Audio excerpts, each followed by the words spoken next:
मेरा दिल ये पुकारे आजा। 3 दिन में 2 करोड़ रुपया, सिर्फ एक वीडियो वायरल।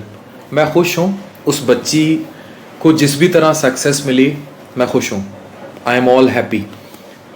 पार्टी और हो रही है वाली गर्ल दाना नीर मुबीन, आई एम हैप्पी। पर इससे जो ट्रेंड परवान चढ़ रहा है उसको सपोर्ट नहीं किया जा सकता। निदा यासिर, मैं आपसे बराह रास्त मुखातिब हूँ और ये वीडियो आप ज़रूर देखें। तो आप एक चीज़ का ख्याल रखें, किसी उस बच्ची का जो मेहनत करती है और मैट्रिक एफएससी में टॉप करती है। हर साल बुलाएं, हर ज़िले के बच्चे को बुलाएं, अपने इलाके के बुलाएं, सिंध के बुलाएं, बलूचिस्तान के बुलाएं। उस बच्ची का जो बलूचिस्तान के किसी स्कूल में 5वीं क्लास में टॉप करती है।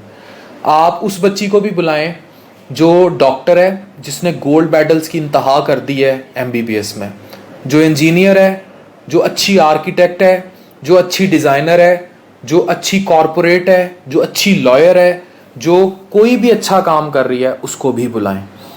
आप अगर रेटिंग के चक्कर में हैं और रेटिंग के चक्कर में आप ये भूल गई हैं कि आप कितनी डिप्रेशन दे रही हैं, ये पढ़ें। ये किसी शख्स ने लगाया हुआ है, डिप्रेशन के लिए मुझे हेल्प करें, मैं 5 साल से धक्के खा खा थक गया हूँ, जगह जगह जॉब्स, घर के हालात ख़राब, कुछ नहीं मिल रहा। ये वॉइस ऑफ कस्टमर पे पोस्ट थी और नीचे इसको, जिसको रातों रात आपने बुला लिया। इस लड़की में टैलेंट क्या है? ठुमके अच्छे लगा लेती है, ठुमके का टैलेंट है। सोसाइटी के भी नॉर्म्स हैं, लेकिन प्रॉब्लम ये है कि जब इस किस्म का लोग वायरल होंगे तो आप अपनी बेटी से क्या उम्मीद रखेंगी? वो टिकटॉक पे कपड़े उतारेगी जाके, या आप जिस स्कूल में उसे भेज रहे हैं और उसे बता रहे हैं कि पढ़ लिख के कुछ बड़ा इंसान बनो, डॉक्टर बनो, इंजीनियर बनो, या जो भी अपनी फील्ड में वो पढ़ाई लिखाई में करना चाहती है वो करे। इंतहाई गलत ट्रेंड है ये, इतना गलत ट्रेंड है कि इसकी जितनी ममानियत की जाए, जितना इसको रोका जाए, जितना भी हम इस पर आवाज़ उठाएं कम है, जितना हम इस चीज़ को कंडेम करें कम है। आज मैं लोगों को रिवील करता हूं कि जो चाइना में काम करते हैं वो अगर टिकटॉक का इस्तेमाल करें, उन्हें पता होगा कि वहाँ टिकटॉक में जो टॉप पे हैं वो आईटी एक्सपर्ट्स हैं। टॉप पे वो लोग हैं जो इंफॉर्मेशन टेक्नोलॉजी को डील करते हैं, जो उनकी एप्स पे अच्छा काम कर रहे हैं, जो उनके अच्छे सॉफ्टवेयर इंजीनियर्स हैं। या वो आप हमारा टिकटॉक खोल लें, आपको मेकअप से लदी फदी लड़की नज़र आएगी। वो कभी डांस कर रही है, कभी अदाएँ दिखा रही है, कभी कुछ कर रही है। इसके अलावा आपको हमारे टिकटॉक पे ऐसा कुछ भी नहीं मिलेगा।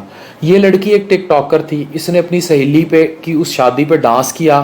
वो डांस की मूव्स भी इंतहाई घटिया और वाहियात किस्म की थी, क्योंकि उसमें गाना पीछे से ऐसा चला, लोगों ने इसको मीम्स बनानी शुरू की और ये मीम्स में करती इतनी वायरल होगी कि इंडिया में भी वायरल होगी।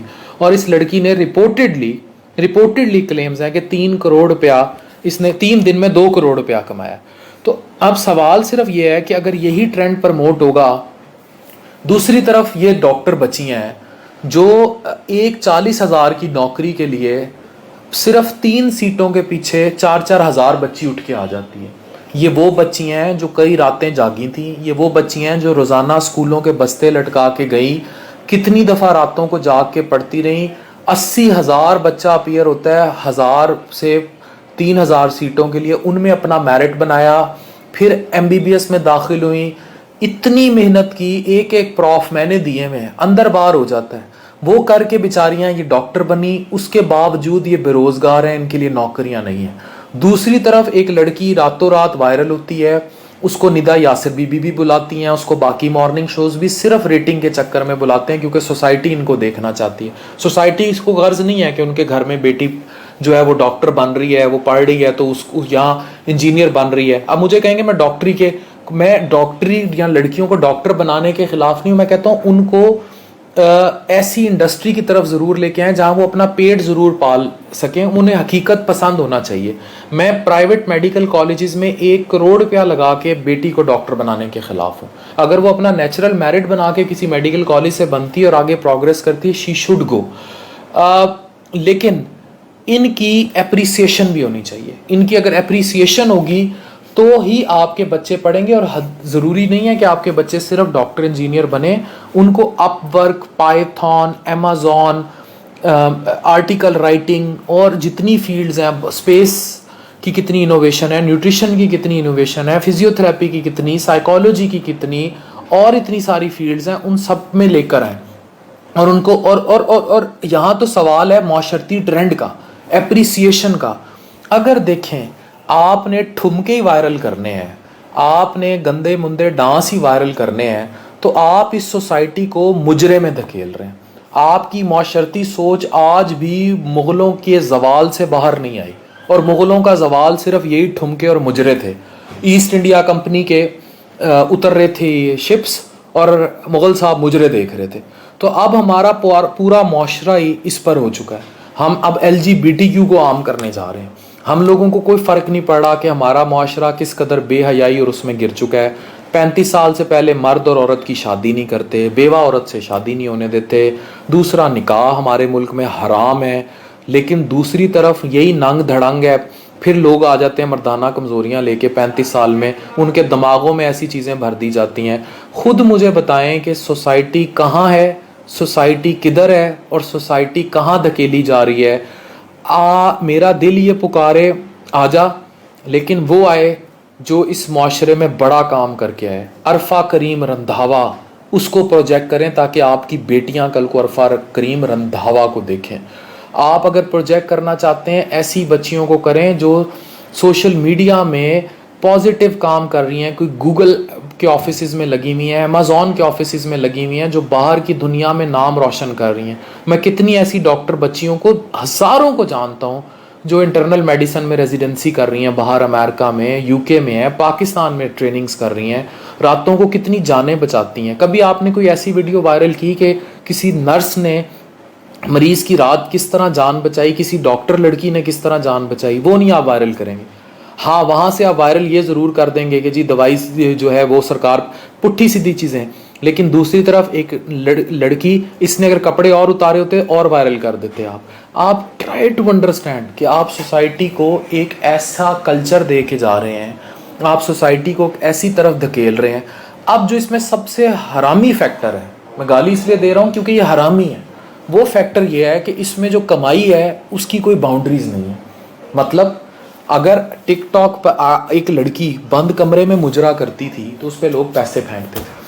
अब ये लड़कियां जो हैं, जो टिकटॉक पे नाच रही हैं, इनको एड्स मिलते हैं, इनको कमर्शियल्स मिलते हैं, और यही मुजरे अगर यूट्यूब और फेसबुक पे आते हैं तो इनको मोनेटाइजेशन के ज़रिए पैसे मिलते हैं। जितने कपड़े उतारती जाएंगी उतने व्यूज़ ज़्यादा होंगे, उतना RPM बनेगा। जो मैं जुमले बोल रहा हूँ उसको सोशल मीडिया के लोग समझ रहे हैं।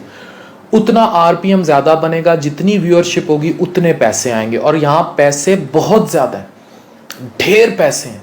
जो ये क्लेम हो रही है रकम, इसने यकीनन कमाई होगी। इसको बायर टिकट्स भी मिले होंगे इस लड़की को, 5 स्टार होटल्स में स्टे भी मिले होंगे, सारा कुछ है। ऐसा ड्रीम तो कोई लड़की सारी ज़िंदगी भी पढ़ती रहे तो उसको नहीं मिल सकता। लेकिन ये कल्चर गलत है ना, ये कल्चर गलत है। इस लड़की को जैसे भी अल्लाह ने इसका रिस्क लिखा था, इसकी सक्सेस या जो भी इसको नाम दें लिखी थी, वो एक सेपरेट स्टोरी है। लेकिन हम इसको आइडियलाइज नहीं कर सकते। मैं इस फॉर्मूले को अपनी बेटियों पे फिट नहीं कर सकता। आप कर सकते हैं। आप चाहते हैं कि आपकी बेटी को ऐसे सक्सेस मिले, अपने इंसाफ से बता दें। आपके सामने आपकी बेटियां बैठी हैं, आप चाहते हैं कि वो रातों रात इस तरह उनका कोई डांस वायरल हो जाए और उनको इस तरह कोई सक्सेस मिले और इस तरह उनको फेम मिले और इस तरह वो करोड़ों रुपया घर लाने लग जाए। लेकिन आपकी बेटी जो इस लड़की को देख रही है, उसके जहन में ये फिट हो रहा है कि भाई इससे पैसे आएंगे।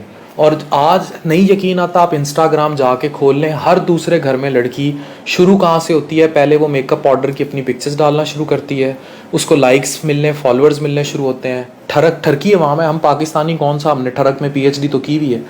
उसको लाइक्स मिलना शुरू होते हैं, उसके बाद उसके कपड़े चेंज होना शुरू होते हैं, फिर तंग कपड़े आते हैं, आहिस्ता आहिस्ता खुले गले, नंगे बाजू, और उसके बाद पेट से भी गायब हो जाता है। और पाकिस्तान में बिकनी वाली भी इंस्टाग्राम पे पिक्चर्स हैं लड़कियों की डालती हैं, बाद में वो फिर दुबई की भी सप्लाई लाइन शुरू हो जाती है।